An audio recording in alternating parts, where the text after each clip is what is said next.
زه وایم بالکل د وطن ګټه غواړي. مننه همدرد صاحب. سلامونه السلام علیکم ټولو دوستانو ته چې دلته حاضر دي په سپیکرانو کې هاست او کو هاست مولوي صاحب او عزیز صاحب او ټول دوستان چې دلته لسنرز کې د غوږ نیولای ده. ګورئ د وطن موضوعات چې دي دا له جمهوریت او له امارت او له دې ټولو شیانو نه پورته دي او دا د موږ تاسې ټولو ګډ او مشترک کور ده. کله به زه حاکم یم، کله به ته یې، کله احمد، کله احمدشاه بابا، کله میرویس نیکه. دا حکومتونه به ځي او راځي، وطن هم پاتې ده. دا د موږ تاسې ګډ ناموس ده، په ګډه به دفاع ترې کوو. او دا چې د وطن په سختو حالاتو کې څوک د وطن په خلاف درېږي، نو دا نو له وطن سره ستره جفا ده، له خپلې مور او له خپل کور او له خپل ناموس سره ستره جفا ده.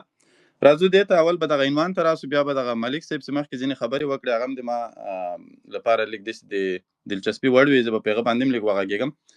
د ملالۍ میوند غږ په هغه وخت کې او د وله مولوي صاحب غږ په دغه وخت کې دواړه خپل تاریخي ارزښتونه لري.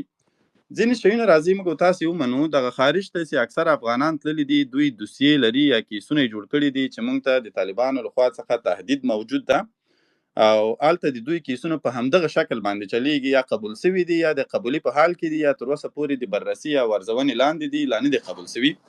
دا چې مثلا دغه ناره په خپل ځای کې په افغانستان کې هغه خپل ارزښت لري د ټولو افغانانو په منځ کې، ولې له دغه حقیقت نه موږ تاسې باید تیر نسو. دغه افغانان چې خارج ته تللي دي په دغه نن سختو شرایطو کې، د نن ورځې په سختو شرایطو کې همدغه افغانان دي چې په خارج کې مزدوریانې کوي، افغانستان ته کور ته ډالر او پاونډ او نورې پیسې ریال او درهم او دا رالیږي او د افغانستان ډیر زیات د اقتصاد لوړه برخه په همدغه پیسو باندې چلیږي. دا چې موږ تاسې لا هم له لوږې نه مړه کېږو، خلک ملا هم ژوندي دي، په ډیر غربت کې دا اوسني حالت کې قرار لرو. ولې دا د موږ تاسې حقیقي اقتصاد همدغه شی د بدبختانه په جمهوریت کې صحیح د نړیوالو به کومکونه کول، خو هغه زموږ حقیقي اقتصاد نه و، مصنوعي اقتصاد و. نو د اقتصادي نظر موږ تاسې د خپل افغانان کولای سو په ځانګړي ډول هغه کسان چې په خارج کې اوسي هغوی چې دغسې کورنیو ته مرستې راولېږي، پیسې راولېږي، په افغانستان کې تجارتونه، دکانونه پې خلاص کړي، فابریکې پې خلاصې کړي، په همدغه باندې وطن چلیږي. یعنی دا وله مولوي صاحب ناره د افغانستان د دفاع لپاره تاریخي ارزښت لري، په دې کې هیڅ شک نشته. خو هغه افغانانو ته دا خطر هم لري چې خدای مه کړه هغه کیسونه یې بیا رد سي، بیا به بیرته راډیپورټ کېږي او هماغه د غربت او دغه ژوند به کوي، یا به په افغانستان کې پروت، یا به په ایران کې پروت، یا بل ځای کې. او اکثره یې داسې خلک دي چې د تعلیم یافته هم نه دي چې څوک ورته دنده وظیفه شی ورکړي او یو ښه ژوند مخته یوسي. په دغه اړه باندې صرف دومره دي ما نظر و. راځو دې ته چې مخکې ملک ورور ورته اشاره وکړه چې پاکستان په 15 کلونو کې چیرته ورسېده او موږ ولې چیرته نه یو رسېدلي. پاکستان یو نظامی اډه ده چې د انګریز په واسطه رامنځته سوه. د انګریز او د غرب په واسطه ورځ تر بلې تجهیزیږي، تجهیزات ورکول کیږي، اتومي قوت ته یې ورسول، د هند په مقابل کې اتومي قوت ته ورسول چې هغه یې له منځه په اساني سره یونیسي او د دوی دغه ډلې قوي واوسیږي، او د ما او تا په مقابل کې هم اتومي قوت ته ورسول چې هغه د موږ تاسې په مقابل کې پیاوړي واوسیږي. په همدې خاطر باندې دا چې موږ تاسې بدبخته پاتې یو، ورځ تر بلې جنګیږو، طالب او جمهوریتي او مجاهد او خلقی او پرچمی او په مختلفو ډلو سره تقسیم کړو. دا د انګریزانو ډیره مشهوره پالیسي ده چې وایي ډیوایډ ان رول، ډیره مشهوره مقوله ده، وایي تقسیم یې کړه یا یې وویشه او حکومت پرې وکړه یا پاچاهي پرې وکړه. موږ تاسې په خپل منځ کې سره داسې ویشلي یو چې یو له بل څخه داسې نفرت کوو، په ټولنیزو رسنیو کې یو بل ته لګیا یو، ښکنځلې کوو، بد و رد وایو، ته ما رد کوه زه تا رد کوم. په داسې حال کې چې عاقل انسانان چې وي هغوی چې هر څومره یو د بل سره سیاسي مخالفتونه ولري، سیاسي مخالفتونه هر څوک حق لري چې یو له بل سره ولري، ولې د وطن د اولیا ګټو لپاره، د لوړو ګټو لپاره، د لویو ګټو لپاره کله چې خبره مطرح کیږي په هغه کې پیاته د سیاست د هر ډګر نه دا اجازه نه لري چې ته بیا مخالفت وکړي. بیا به په ملي ګټو ته راټولېږي، که د ټوپک په لاس کې، که د قلم په لاس کې، که د ډول په لاس کې، که هر څوک یې ته، که ته د کلي ډم یې، که ملا یې، که عامي یې، که ملا یې، که تعلیم یافته یې، که بې تعلیمه یې، که هر څوک یې، د وطن لپاره به بیا ته راټولېږي، وطن په تا حق لري. موږ تاسې چې ضعیفه پاتې شوي یو، موږ تاسې په جنګونو کې وټکولو. د امیر عبدالرحمن خان په وخت کې په هغه باندې ډېر زیات فشار وارد څه، او دغه د ډیورنډ کرښه دا داسې نه وه چې د انګریزانو ترې اخیستې وه، صرف دومره ویلي چې دا همدغسې پرېږدئ، په دې کې به نه موږ کار لرو، نو به یې تاسې لرئ. او د امیر عبدالرحمن خان امضا هم په دې شي کې نسته، که څه هم اعلان یې کړی اوس صحیح ده، د انګریز سره له دې نه وروسته موږ جنګ نسو کولی. حتی روسیې په هغه وخت کې له انګریزانو سره جنګ نسوی کولی. د الاسکا په نوم فکر کوم د امریکا کوم ایالت چې ده هغه د روسیې مربوط یو وخت کې، ولې په هغه وخت کې په انګریزانو باندې خرڅ کړل دې ډاره چې دوی نور هغه ایالت نسوی ساتلی، له دوی سره فاصله هم ډېره وه، لرې وترې، او انګریز ډېر زیات په قوت کې و. نو د روس غوندې یو سوپر پاور چې دې ته مجبورېږي چې انګریز ته تر یو حده تسلیمېږي او مکمل د الاسکا ایالت پرې خرڅوي، که غلط سوی نه یم د دې ایالت په نوم کې. او موږ تاسې په هغه وخت کې امیر عبدالرحمن خان دا پرېکړه چې وکړه که دا کار یې نه و کړی، مکمل دغه د نن ورځې افغانستان به هم نن دغسې یوه د انګریز اډه وه لکه پاکستان چې ده، دغسې یوه نظامي اډه به یې ترې جوړه کړې وه او خلاص. یعنې دا افغانستان موږ ته راپاتې ده، موږ تاسې به بیرته دغه خپله خاوره نیسو. په دې کې زه شخصا هېڅ په دې کې شک نه لرم، او سل په سلو کې زه په دې عقیده باندې یم چې تر اټکه پورې تر یعنې له پنجاب سره دغه کومه اړیکه یا سرحد چې موږ تاسې له پنجاب سره لرو، تر دې ځایه به بیرته موږ تاسې رسیږو، او د کشمیر له لارې نه به بیرته موږ تاسې له هند سره خپله پوله هم فعالو. زه شخصا د یو افغان په حیث په دې عقیده لرم، دا مې عقیده ده، او له دې څخه نه اوړم او نه کمزوري کېږي. له کوچنیوالي نه چې په پېښور کې زه اوسېدلم، هلته مې هم دا خیال کاوه چې زه په خپله خاوره کې اوسېږم، د پاکستان کوم احسان ما نه ده منلی. بله خبره دا چې اوس موږ تاسو ته څه شی پکار دي. ګورئ، موږ تاسې همیشه په ځانګړي ډول د موږ د ملا طبقه د طالبانو طرفداران چې ډېر سخته طرفداران دي، هغه وایي چې ټول اسلامي امت ده او موږ له ټول اسلامي امت سره هیڅ دغه نه لرو، په افغانیت دوی نه راټولېږي. دلته اوس حد اقل له پاکستان سره په جګړه کې ګورئ، موږ تاسې ته دا معلوم سو د پاکستان ولسونه مسلمان دي، په دې کې هیڅ شک نشته، خو د دولت قانون د انګریز آئین ده او هغه ته موږ تاسې اسلامي نسو ویلی. هیڅ ملا حتی پاکستانی ملا هغه ته اسلامي قانون نسي ویلی او نه یې ویلي دي تر نن ورځې پورې چې دا یو اسلامي حکومت ده یا اسلامي قانون لري یا څنګه او څنګه، خو نورې بهانې د ځان او د دغه لپاره جوړوي ورته. دلته اوس طالبانو ته څه پکار دي؟ یو خو دا ده چې ګورئ دا ځل په پاکستان سره په جګړه کې چې د ډیورنډ په کرښه وه، زموږ په خپله خاوره باندې و بدبختانه له دوی سره په جګړه کې ټول افغانان تا ته په افغانیت سره راټول سو. د ټولو چغه له افغانستان څخه دفاع وه، او همدغه ولی مولوي صاحب چغان په لندن کې په سندرو کې وویله سوه، یعنی عبداللطیف ننګرهاري دا په سندرو کې ویله چې خپله طالبان حتی سندرغاړو ته اجازه نه ورکوي چې سندرې ووایي، خو د تا همدغه چغه همدغه سندرغاړي هلته در سره زمزمه کړه په دې خاطر چې هغه یو افغان ده، تا له وطنه دفاع وکړه، هغه وستایلې. په همدې شکل که بل څوک افغانستان ته دغسې ویاړ راوړي، په تا باندې دا حق لري چې ته یې وستایې. نو راځو اوس دې ته چې دوی ته زما له نظره د یو افغان په حیث څه کول پکار دي. یو اسلامي امت ده، په دې باندې که چیرې موږ تاسې بحث کوو، اول په دغه ټکي غږیږو، بیا به بیرته افغانیت ته راسو، یا اول به په افغانیت وغږیږو. افغانیت لنډ ده. افغانیت دا ده چې څومره افغانان دي موږ تاسې دوی باید متحد کړو، یو یې کړو، لاس ورته ورکړو، سره راټول یې کړو. یوازې حکومت نه ده، په افغانستان کې نور فرصتونه هم موږ تاسې ورته ایجادولی سو، شخصي شرکتونه ورته ایجادولی سو، په شخصي کاروبارونه ورته ایجادولی سو، فرصتونه ورته ایجادولی سو.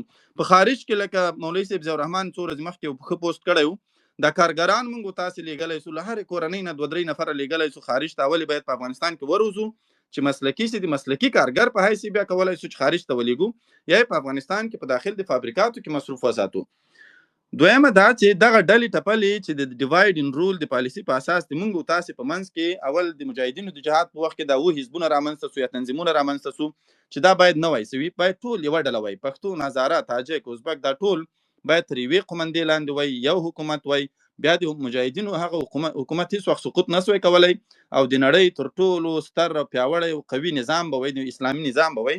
خو بدبختانه هغه یې سره جلا کړل، په خپلو کې داسې سره واچول چې تباه او برباد کړه، د مجاهدینو د اسلام د هر څه نوم د جهاد نوم یې بد کړه د داخلي جګړو له کبله.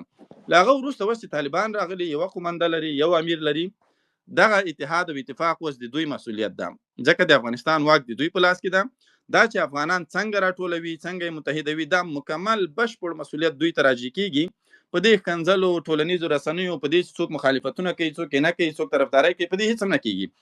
ولې د دوی مسؤلیت دا ده، په دې باندې یو ډېر لوی کار پکار ده چې پاکستان ته بیا دا زمینه برابره نسي چې په افغانستان کې دوی مداخلې وکړي. دا یوه خبره.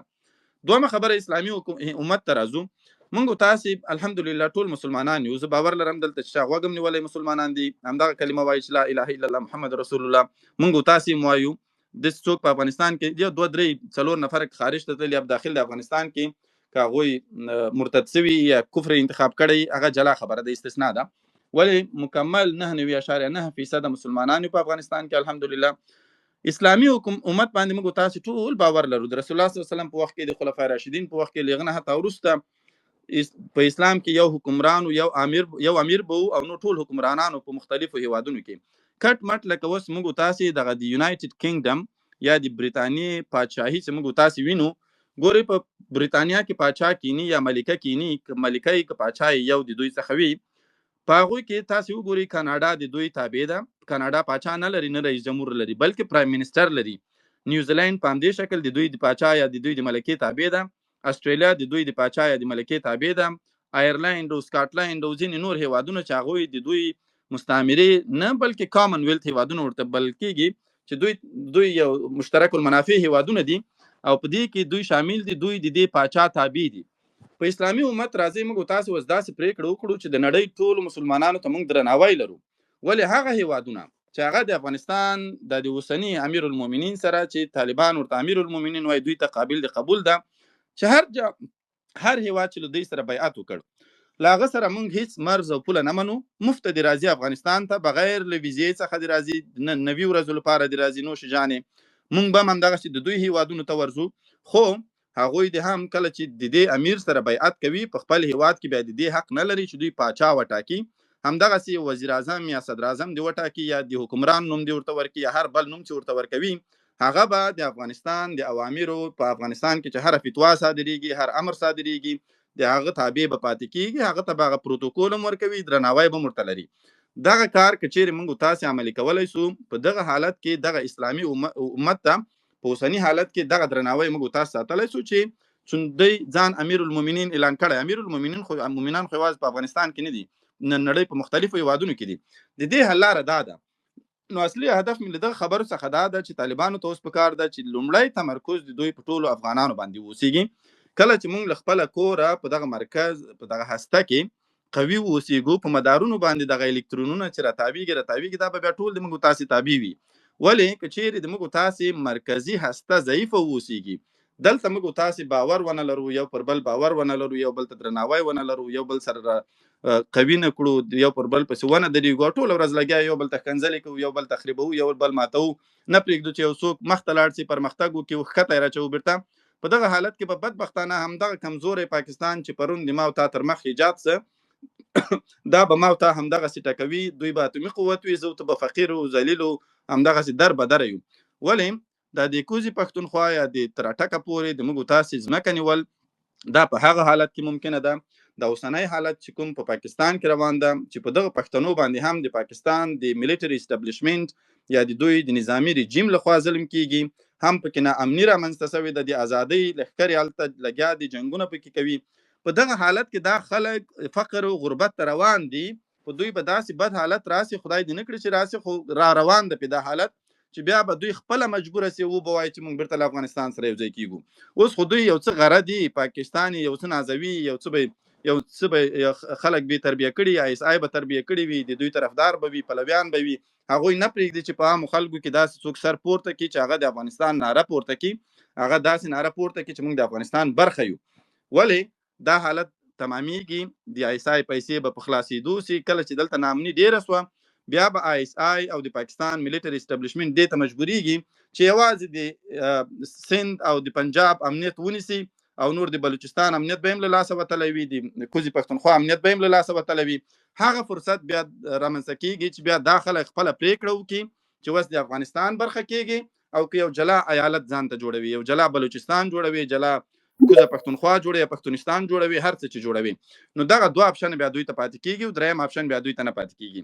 لکه په هغه وخت کې چې کله دغه ساحه له موږ تاسو نه جلا کېدله، انګریزانو په هغه وخت کې عبدالغفار خان دغه خلکو ته دا اختیار ورکړ چې تاسو یوازې دوه اپشنه لرئ، یا دا چې د پاکستان برخه سئ، یا دا چې باید یو مستقل سټیټ تاسو اوسیږئ. دا بالکل نه دی ورته ویلي چې تاسو بیرته د افغانستان برخه باید سئ، یعنی دا اپشن یې بیخي نه ورته ورکړی. نو اوس له دې وروسته به دوی ته یوازې همدغه دوه اپشنه پاتې کېږي چې یا به له افغانستان سره یو ځای کېږي، یا به مستقل سټیټ وي، او دوی به په هیڅ وجه د دغه ظلمونو په خاطر چې پاکستان یې نن سبا ورسره کوي، د دوی ښځې بیا به کړي، د دوی ښځې بې عزته کړي، ناموسونو ته ضرر ورسوي، زیان یې ورسوي، بېناموسي یې ورسوله، په کورونو یې حملې وکړي، په جوماتونو کې سپیان ګرځوي، حملې پرې کوي په مسلمانانو باندې. مسلمانان یې ډېر زیات شهیدان کړل، مسلمان ملت په پاکستان کې شهیدان کړ، ټول شهیدان کړل، او د دې جواب هیڅوک نشي ویلی. دا خلک خو یو ورځ راپورته کېږي، دا خو تر اخره پورې یوازې په مظاهرو باندې له تا سره مقابله نه کوي، بله ورځ ټوپک ته لاس کوي، بله ورځ به تاسې وګورئ چې د پنجاب یو عسکر به لا ټک څخه دې خوا نسي راتېرېدلی، او همدغه پښتانه او همدغه بلوچان به په بلوچستان کې د دوی په مقابل کې ولاړي او د دوی سره به جګړه کوي، هغه وخت بیا افغانستان ته پکار ده چې دلته خپل یو حکمران وټاکي او له دوی څخه بیعت واخلي. طبعا بیعت به ځینو خلکو کړی وي تیار، خو دا بیعت چې ترلاسه کړي بیا به دلته د افغانستان حکمراني بیرته حاکمه وي او دا برخه به بیرته د افغانستان وي. د ما خبرې همدومره وي. یوه نړۍ مننه چې ټولو غوږ نیولی و.